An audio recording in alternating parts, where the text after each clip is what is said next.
their legacy. In the end, you're going to watch their movie 25, 30 years down the line. I mean, I still believe that Last Samurai was probably the best action work I've put together. Did you So do all the action choreography for that? yeah, The Last Samurai? everything, every fight, everything. The horses. I wrote the horse sequence, the way that they were getting mowed down by the Gatling guns and everything else, and brought in a team to train the horses for me, and basically everything in that movie. I was going from main unit to second unit. I was putting the sequence over there together, running over here, doing this, going between units, choreographing every fight, teaching Tom. As I said, I'd asked for 3 months of training for Tom, 3 to 4 months. It was going to be 12 to 16 weeks of prep.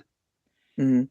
And I'm 7 weeks away from shoot. I'd already worked with the director, helping to sort of reimagine some of the sequences when they were still before Tom Cruise even signed on. So I'd already been on the movie for a few months. Mm-hmm. And then Tom signed on, and we were sort of 7 months away before we were supposed to start shooting. And I got a phone call. I mean, I'd met Tom, just generally met him and had a chat with him, because he gets carte blanche on certain areas of the crew that come in. So he had to approve me and everything else. And so I'd met him. I went through the process with him, told him how I was going to do the thing, and he was fully on board. He was, straight away, loved the ideas that I had and everything else. Let's go for it.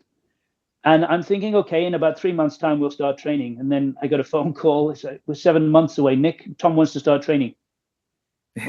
We're 7 months away. Yeah, but he wants to start. He's got this week coming up, and then he's got to do some publicity for Minority Report for a week, and then he'd like you to come back again for 2 weeks. And I thought, wow, 7 months before we start, and he wants to start learning to use a sword and go through footwork and so I fly down and spend 2 hours with him, and then go into the office with the director and go through sequences and do the paperwork and everything else for such a big movie. I mean, we took 550 people from Japan to New Zealand for the battle sequences. So we literally hired a plane.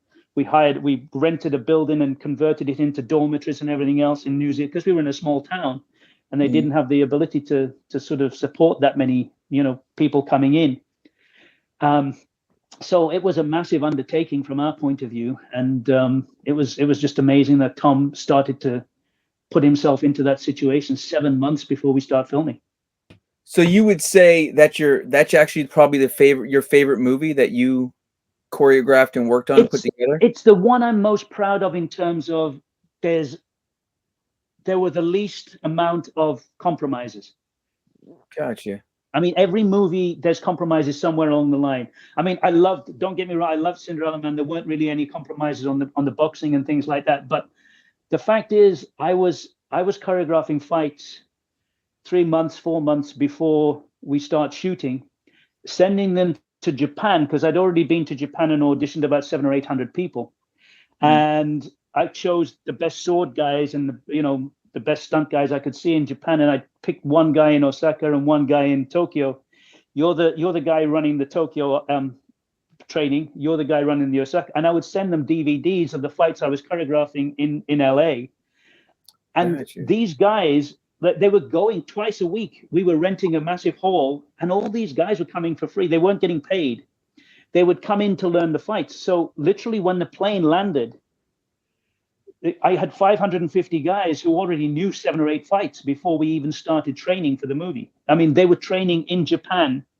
They were so dedicated, these guys. It's if you watch things like Gladiator, you can always see, and Braveheart, it happens as well. But if you really, really watch, there's people, and then you'll see 2 people at the back going, and you're kind of going, there's 2 idiots in the. It's okay. Nobody's ever going to know. It's on the screen. There's so much going on. Our eyes on Mel Gibson, or our eyes on, whoever.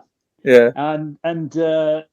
But you can see those. Whereas with Last Samurai, those Japanese guys were so dedicated that they, guys, you cannot stop until we shout cut, even if we're going over your allotted fight. This is the way you're going to link the moves together, and then come back, and then if this guy gets down, pull him up off the ground and start again. And they were so dedicated to it that there were the least amount of compromises and the fights that we did, where you have Ken Watanabe and Tom Cruise fighting together in the room, and that was so synchronized, and so they trained so hard to get that. So I think if I had to pick one that I was most proud of in terms of this is my work at its peak kind of thing, would be Last Samurai. I love that movie too. I love the opening. I believe it's the opening where he falls off the horse Yeah, and he envisions him as the white tiger, where he's yeah. Tom Cruise is like going bananas trying to fight off like 10 guys. Did